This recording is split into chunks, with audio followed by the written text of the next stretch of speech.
All right, good morning, and thank you for joining us on the Monday edition of TVC Breakfast. I'm Veronica Dan Ikboe. I'm not here alone. I have Ibrahim Shita joining me this morning. Shita, it's good to have you this morning. It's good to see you, Veronica. How was your weekend? Trust you had a very, very It nice was a weekend. working weekend, and I'm wondering with you, how was yours anyway? Well, working weekend as well. You just used my line, just like I said this morning.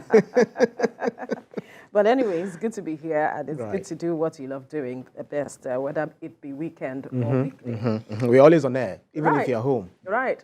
Anyway, let's look at some of the issues we will be talking about this morning. And we begin with the Isese Day Festival. Well, every August the 20th, the Yorubas celebrate what is called the Isese Festival. The Isese Day, which has been set aside to celebrate the indigenous Yoruba culture and tradition, as well as the preservation of the Yoruba heritage.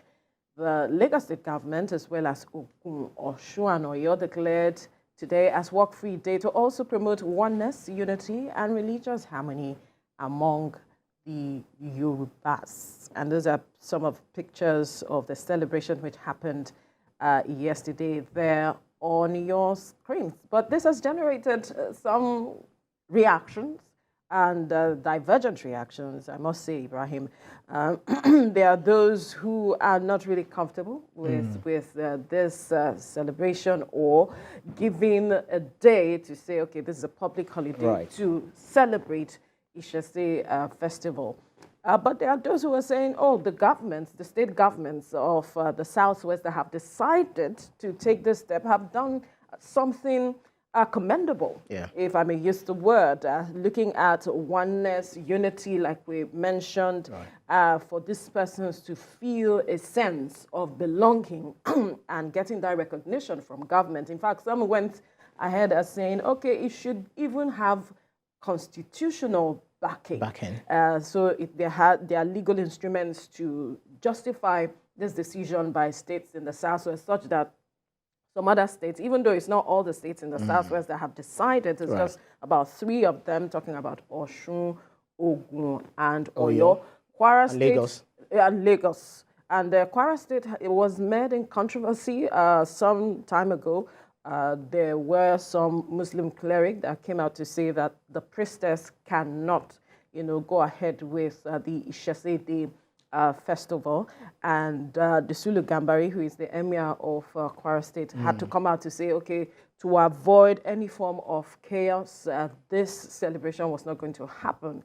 And then we saw the Nobel laureate talking about Wole Soyinka also coming to say that you should allow people have, all of their celebration and all of that, get this integration such that, because issues like this, stamping, saying that, okay, there can't be this celebration is what brings about, the agitation by some groups and all of it. But let's hear your perspective to this. Well, Isese, or Isese, depends on where exactly you're from. If you're from Osun State, you're more likely to say Isese.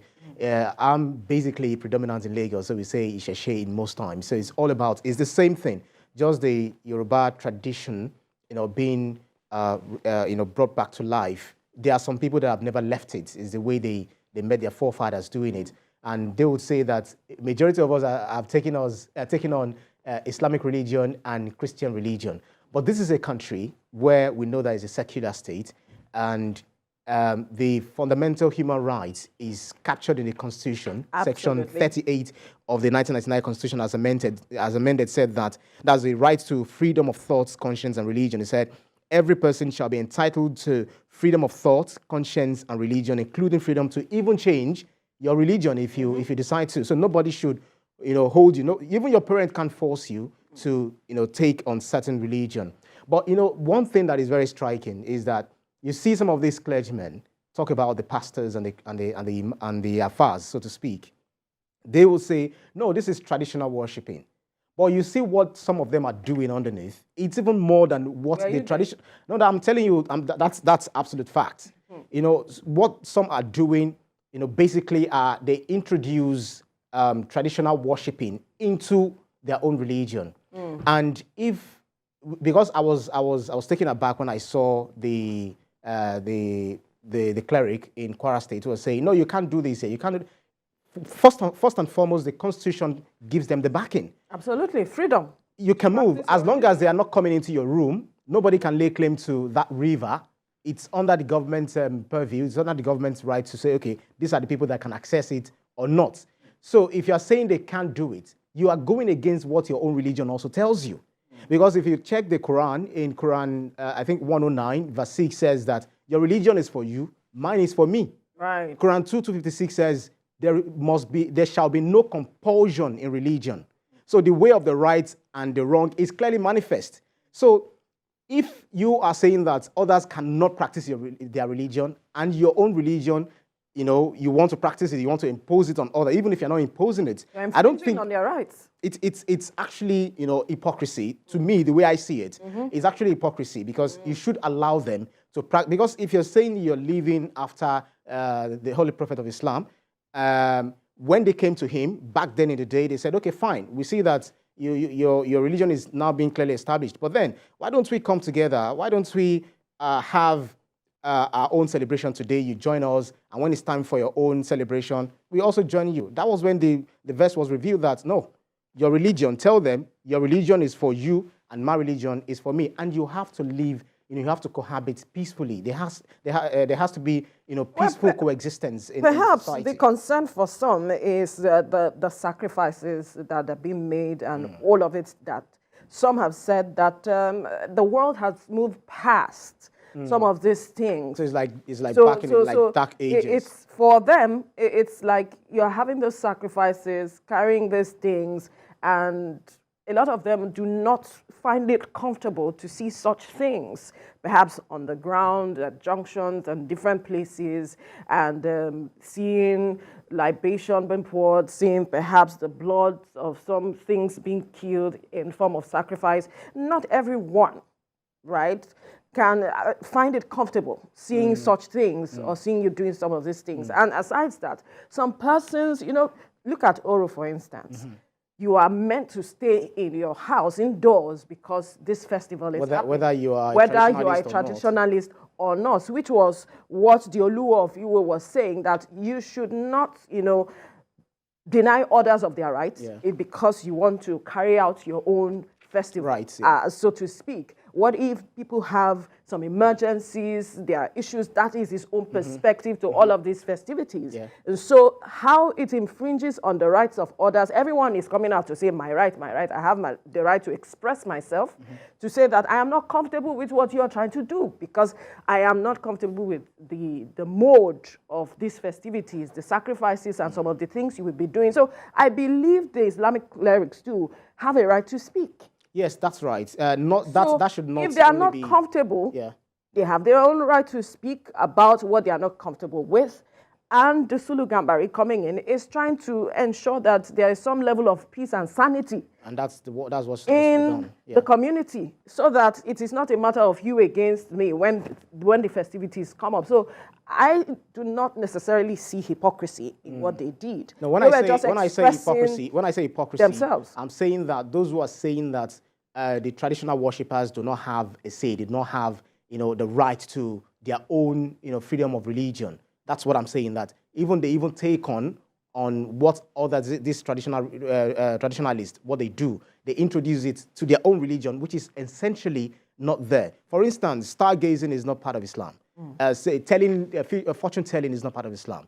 They introduced it, and I was listening to one radio show on my way to the office. Was it yesterday or 2 days ago, where an Isese man, a traditionalist, was saying that those who even take sacrifice to the junction, the T junction, or wherever you find it, they are not even the Isese people, the traditionalists themselves. That it is the incursion of pastors and imams, so to speak, into traditional worship practices. That they are the one that normally take their own sacrifice, they keep it. They do it inside. I was like, no, I don't think I want to agree with this. But the man was saying that that's actually the way it's done. So where there should be, essentially, there should be peaceful coexistence. If the Oro festival affects my freedom of movement, I think that's where the government should come in. Start looking. There should be a way. Okay, so how do you, if you want to do yours, follow these routes. And there is no way you can even define your root because everyone uses it. But if it is my own area of worship, my own citadel of worship, then let us stay there. If this is where the mosque is, let us stay there. So I shouldn't be found wanting, coming to your own place of worship to say, no, you can't practice what you believe in. Or you coming over to my place and saying, I can't practice what I believe in. So that's where the government should come in. And I think in solidarity with them, saying that we also, building Yoruba culture, bringing back Yoruba culture, that's why they also give them they recognize the Isese Day. Because so in all, it's a the secular matter country. of our culture being eroded has been a conversation over the years, that we are now adopting the culture of the West. And so some of these things is to remind people of their roots, where they're coming from. Religion is part of culture. Culture is part of religion, but you decide what your culture is going to be. Of course, if of you course. want to be. Yes, Yeah. but like it's been said, or like I was saying, there are those who believe that culture is being eroded because we are adopting a foreign culture, so to speak, be it via religion or our practices, whichever way. And so they are trying to ensure that we remember our roots. And I'm not surprised that states like Osun State, which is set to be Ile-Ife, for instance, being the cradle of Yoruba civilization, and all of it is adopting that day. We have another Egungun festival in Oyo State. And then we have Ojude Oba in Ogun State. So I'm not in Ijebu. Yes, so I'm not surprised that these states came out to recognize this festival, so to speak, as well as Lagos State. But we'll have to leave the conversation. Absolutely, absolutely.